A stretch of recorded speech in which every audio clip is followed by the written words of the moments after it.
Hello, greetings, Ryan Hodge with BlackFolkHotspots.com, the host of SBB TV, and today we are on episode 56. I mean, I know that episode 56, it feels like you just watched episode 1 a couple weeks ago, but we're rolling right ahead in our quest to do 10,000 of the spotlight chats with Black business owners from around the world. And today we have Zhana, who is a featured Black business owner on Black Folk Hotspots as well, from London. And we want to talk, real quick, kind of find out what it is that she do. So we'll let her tell what it is she do in a candid way. So Zhana, you got the floor. Tell us who you are and what you do in a few sentences. Okay, well, I'm a transformational growth consultant and a publisher. So my work is about helping us to transform ourselves and transform our lives. So I produce books and ebooks and blogs. It's about transformation, because I believe that if we want to change the world, we want to see positive changes and transformations happen in our communities, in our families, in our nations. It starts with self. It starts with the individual first. So that's what my work is about. It's about transformation. And a lot of my work is specifically for the Black community. That tends to be my main focus. And I like that because that happens to be my main focus. But that's a good thing. Now, so we were talking and you're not born and raised in London. You were in, I think, New York. How did you get to London? Yeah, excellent question. Well, you see, I never really intended to stay here, but life in London, to be honest, is tough. And loads of people have come to this country. Loads of Black people have come to this country and intended to stay 2 years or 5 years, or had their 5-year plan. 50 years later, they retire and they can go back home because it's tough. It's tough. So I'm here. I mean, I intended to travel and see the world. I still intend to do that because I wasn't born here and I don't intend to die here. But right now I'm here. I've been here for a while. What happened? Did you just get on one of Marcus Garvey's ships and say, I'm going to London? Something like that. Well, actually, it's an airplane, but it was something similar. I just decided to go. Yeah, and here I am. That's cool. So I know that you've written a few books, but let's talk about a couple that you've written. You got one that's coming out. What's the name of the one that's coming out? Is it Sell More? Okay. The new one is coming out very soon. It's an ebook. It's called Sell More Books Today. And it's actually the book of a program that I'm setting up, because I'm getting so many inquiries now from authors saying, how do you write, how do you publish books? How do you publish? How do you sell them? How do you distribute them? And so I'm giving the basics of how you can identify your target audience and how you can reach your target audience. So if you want to learn how to do it, you can either read the book, or if you want sort of step-by-step instructions, you can join the program. Okay, and then what's up with success strategies for Black people? I like that. Is it something? What's one thing that?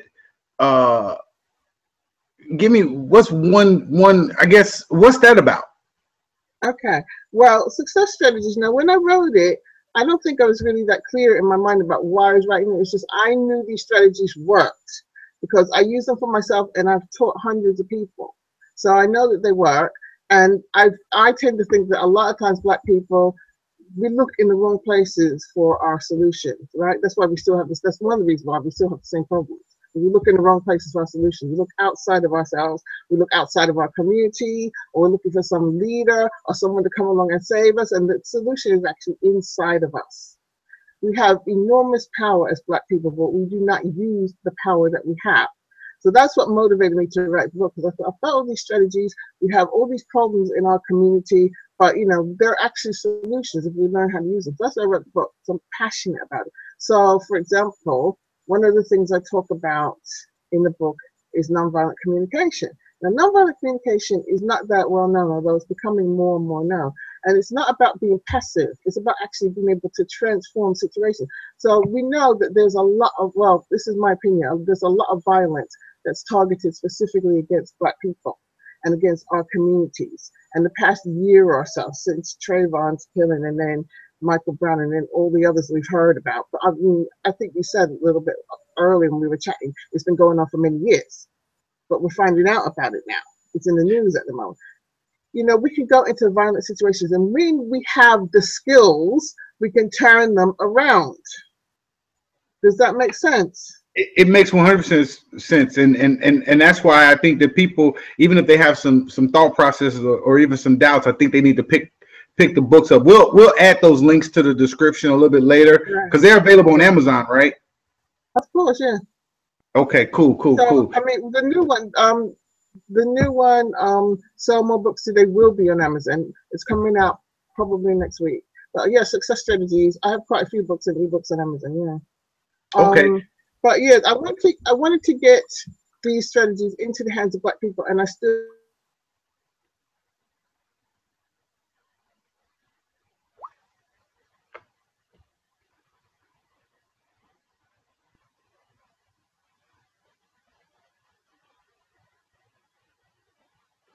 Okay, it seems like we might have lost Zhana, but you know what?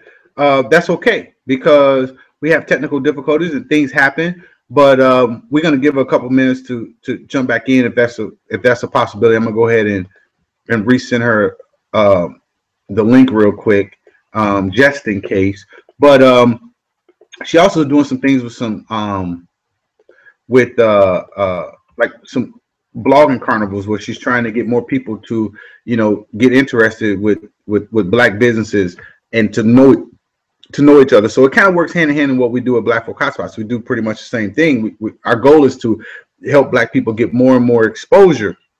And it, even before that, we talked about how there's a lot of, we as Black people need to realize, like she was saying, that we need to realize the power that we have and how well and what we can do to overcome certain things. It's not difficult. We just have to focus. You know, you just have to switch your focus a little bit. Like, you know, I could continue doing what I'm doing and you know, or what I was doing is selling products for other people and working with people. But I switched my focus to say, hey, you know what? I'm gonna work primarily with Black business owners.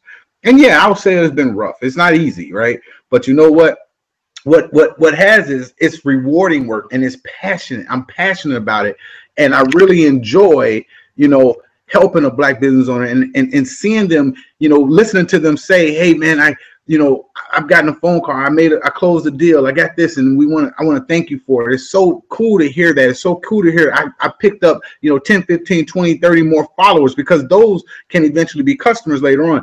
And that's what it's all about with Black business. That's why we want to talk to these Black business owners. We want to see these faces, because you know what? You don't see it in mass media. You don't see it on the TV. You don't see it in print as much, right? And even some of our quote unquote Black companies, you know, media companies, they don't show it, or they don't show the positiveness of it. And that's why we want to do these Black business chats, because there's a lot of positive Black people that's trying to help us, and people will buy from us. You know, other ethnicities will buy from us too, but we have to show and prove, right? Just like they have to show and prove. So, but we have to switch these things around, because there's a lot of dollars that's walking out of our neighborhoods. It doesn't matter if you're in Gary, Indiana, or New York City, or in London, you know, where our past guest is. So anyway, we'll bring her back, because we're going to definitely want to talk a little bit deeper, because I definitely want to know, and I'm sure you guys want to know, of other things that's going on around the country that we may not even know about in other parts of the world. And that's what Black business, that's what Black Folk Hotspots and SBB TV will bring to you. So it looks like she's making it back in. You getting it all worked out over there, huh? While I am talking to you, what I'm going to do is I'm going to go into my other computer, which is more reliable, because this one, you know, it doesn't seem to be happy. It does not seem to be happy with this plugin. So it's all good. Well, hey, here's the thing. We gotta we're gonna definitely reschedule another time now that you got the hang of it and you know how Hangouts work and how easy Hangouts are once you know how to do it.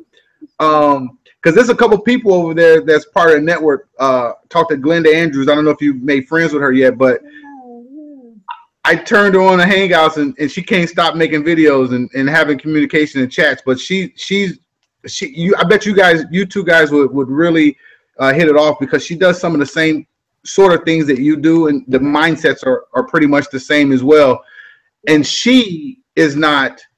I don't think she was born and raised in London either. Now, what part of are you in London, or is there a specific part? Yeah, I'm in South London, and yeah, this is London. Yeah. I'm gonna make it over there one day, probably within the next year. My daughter's been begging me; she wanted to go to London, but she's a One Direction fan, so she has a little bit more She's very motivated, yeah. motivation. Yeah, she's like, I want to go to London, and she has her own money, so that makes it even better. Yeah, but I mean, I don't want to break her heart, but they just split up, right? Yeah, I told her that. She said, "No, they're just taking a break," and I'm like, "No, they're breaking up." Okay. And I got a question for you, real quick before we, because I got another episode 57 is coming pretty soon. But I just want to talk to you. What's up with this blogging circle? Tell us a little bit more about the blogging carnivals, the things that you're doing as far as this, and what are they, and how do they work? Okay, well, a blogging carnival is usually about a specific subject. So it could be about anything. It could be about marketing. It could be about a book. It could be about anything. And what you do is invite other bloggers to come along and contribute, submit their blogs. So you have a whole bunch of people all blogging on the same topic, and it can go for a day or it can go for a week. I'm still here. One's going for a week. The one that I'm running is called the Blogging Carnival for Nonviolence. Okay. And this is the second year that we are running the Week for Nonviolence. It's going to be in October. I think you've got the link, and they've made me now the international co-chair, because last year they were trying to call it the National Week for Nonviolence. Right. I'm gonna switch off my computer because I think that it's going to allow me to do it on my other computer now. And you know what? This one doesn't crash. So yeah, I'm running the international. I'm just going to turn this down because there's an echo now. There we go. Yeah, we're having the International Week for Nonviolence. And because I live in London, well, I'm part of this organization called Black Women for Positive Change. But really, my only involvement is turn down the volume. Nonviolence. Never mind. Black Women for Positive Change is based in the States, but I live here. So clearly, it's not national, it's international. And, I blog about this a lot. I blog about the fact that our people are being killed. Our people are not just being killed in the United States. Our people are being killed. This is a global problem. Mm-hmm. And it is. And I think that, you know what, and that's something that, can you turn on the volume on the other computer? What I'm going to do is switch it off now. Okay, okay. Because is that okay? Is the volume okay? Well, it's an echo because I can hear it through the other computer, I think, or something like that. Okay, well, the other computer now, I've come offline, so it should be okay now. Oh, okay, it's better. Okay, so and that's something that we need to really get into, because let me tell you, I don't know if you heard about the lady down in Jacksonville, Florida. Her name was why can I think of No, that was Texas. This was Texas. She had gotten, they were trying to give her 20 years in prison for shooting at her ex-husband. Oh, yes. I heard about that. She shot at the ceiling. Yeah. So here's the thing, though. At someone. She shot at the ceiling. Here's the thing, though. She's out of jail now. She ended up getting appealed and this, that, and the other. A lot of people went to bat for, including, we were posting about that on Black Folk Hotspots about 6 to 8 months prior to the regular media getting a hold to it. Right, and here's what's crazy. We found out about it because of a person that's a member of Black Folk Hotspots posted this from Ireland, let us know about it. Oh, really? And I always find it amazing because this person's in Ireland. and they're they knew about something that was going on in America that I had no clue of. Another thing is I was in the military, the United States military, and one of the things that people can say what they want, but I used to watch and read the BBC before it was Americanized, because I felt it was pure information. Plus, like we always say in the world, there's three different sides. There's the one side, the other side, and then the truth. Right. And so you can kind of get an opinion on things. If you say something, then I say something. Somewhere in the middle is the truth. Right. And I like to always get a different angle. So even now I watch like Al Jazeera TV, and I watch, some of the other newscasts, because I like to hear what's going on the other side. What are they saying from the other side of the water? Because it's so important. It's so important because a lot of people in the States have just no clue that something is happening outside the States. I mean, people just seem to have no clue. And I think that the media encourages that ignorance. And one thing I really love about living in London is that I meet Black people from all over the world, right? Every African country, every Caribbean country. There's a huge, did you know that Brazil has got the biggest Black population outside of Nigeria? No, I didn't. You see, this is what I'm trying to say. They don't show us those images. I went to an event about Colombia because I go to these films. They're called African Odysseys, and they're shown at British Film Institute, the BFI, and they have them every month. And I've seen films from Cuba. I've seen films from Colombia. I've seen films from so many different places. And I went to a day, they were talking about Colombia, and there was a guy there from Colombia, and he was Black. And when I say Black, I mean Black. I don't mean you look at him and you think, is he Black or not, right? He was so Black. And he said the majority of the people in Colombia are Black. Now, when you see pictures of Colombia, you see a film about Colombia, do you see Black people? No, absolutely not. The same way with Univision, when you watch the Spanish channel, right? They put the whitest looking, Mexicans or Puerto Ricans on TV. Yeah. You would not know that there was Black people in Puerto Rico. It's shocking. Or you would know there was Black people in Mexico. Yeah, there's a whole community. I mean, when I say our community, I mean a whole region of Mexico that was settled by people who escaped from slavery in the United States and settled in Mexico. A whole region. We never see these people. I've just heard about them. I've never seen them. We don't see these images. But I'll tell you one good thing, right? I don't know if you remember the closing ceremony of the Olympics, when they had the dancers come on from Brazil. A lot of them were Black, and they were obviously Black, and that was good. And I think we'll see more of that because the Olympics are going to be in Rio. So I think that's true. And you know what? Another thing, I went to Canada. I went to Toronto. I've been to Canada a few times, but I would go to Windsor. I would go, when I would go up to visit my buddies in Detroit, I would go to Windsor, and it was totally different. Like it was a lot of fair-skinned people. But when I went to Toronto a few years ago, I'm like, what? Look at all these people that look like me. And what I found out was a lot of them, not necessarily from the United States, they're from the islands, and they bypass, the Caribbean islands, and they bypassed to come up, or South America to come up, and they went to and they settled in Toronto. And I'm like, wow. So I was telling people, matter of fact, I was telling my sister the other day, I was like, we got to start doing these things with our kids and taking them like, to the Caravana in Toronto. Take them to these festivals. We got to start taking them outside of this country so that we can start. Because when you look at the whole thing, and I often tell people this, I often post it on Facebook, I don't like the term minority. And I'm going to tell you why I don't like it, because I am not a minority. We are Black people. That's not minority. I don't like being called African American. I don't care what nobody say. I'm like, I was born in America, so let's just put it like that. Now, I don't like being called African American. I think it's something for against people, our people who were born in Africa that happen to migrate to America.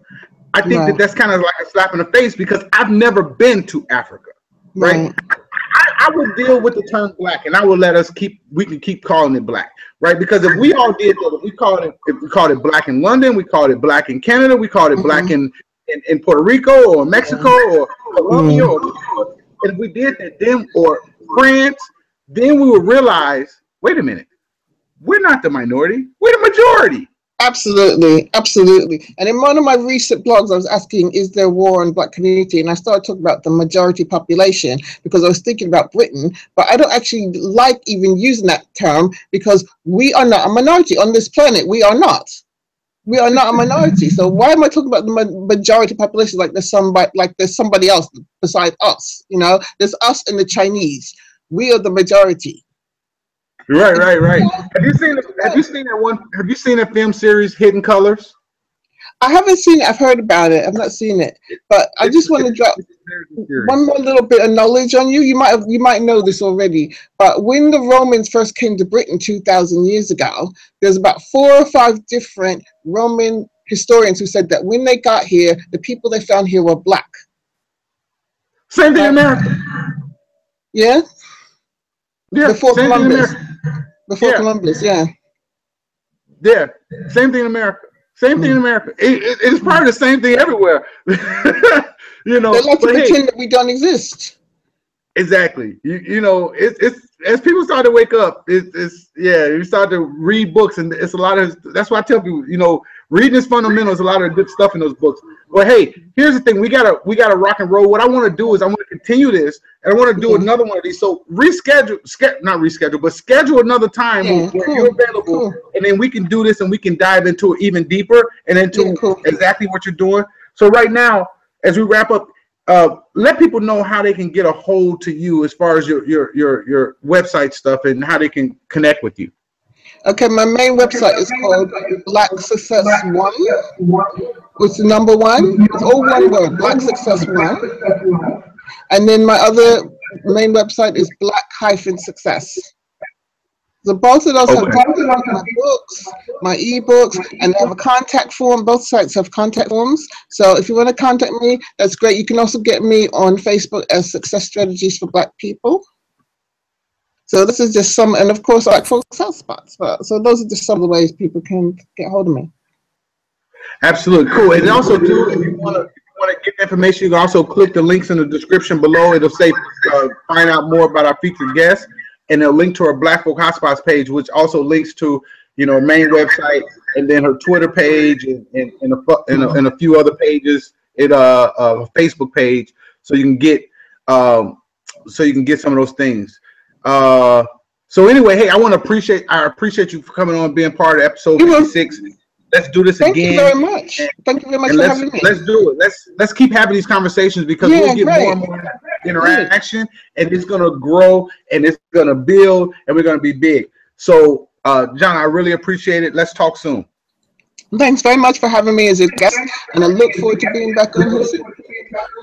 You got it. Priest, have a great day. Yeah, you too. Well, a night. Yeah, it's nighttime. Yeah. Good night. Yeah, right. You know, absolutely. Talk to you soon. Peace. Take care. Good night. You got it. So that's episode 56 in the books, right? Definitely go check out a link in the description. Grab her books, this, that, and the other. Go check out her profile on Black Folk Hotspots and connect with her across social media. And one of the other things I want to say is make sure you also click the link description below, grab one of the shirts, because this will keeps our costs down so that we can able to help more Black business owners. Currently, we have helped over 2,100 Black business owners get more exposure for their business. We're creating a network. Marcus Garvey Inspire, support those who support you. So 2,100 Black business owners, if you're watching this and you're a Black business owner, a Black professional, which means you sell something like real estate, cars, insurance, houses, this, that, and the other, you need doctor, lawyer, you need to have a profile on Black Folk Hotspots so that we can share your business with our network of over 300,000 people. Anyway, CEO, Black Folk Hotspots out. Check out the other videos. Thumbs up this view if you like that video, or thumb downs it, whatever it is. So and then go check out the business owner that was featured today. Stay tuned for episode 57. Just hit the YouTube link, youtube.com/BFHS network. It's in the description. Peace.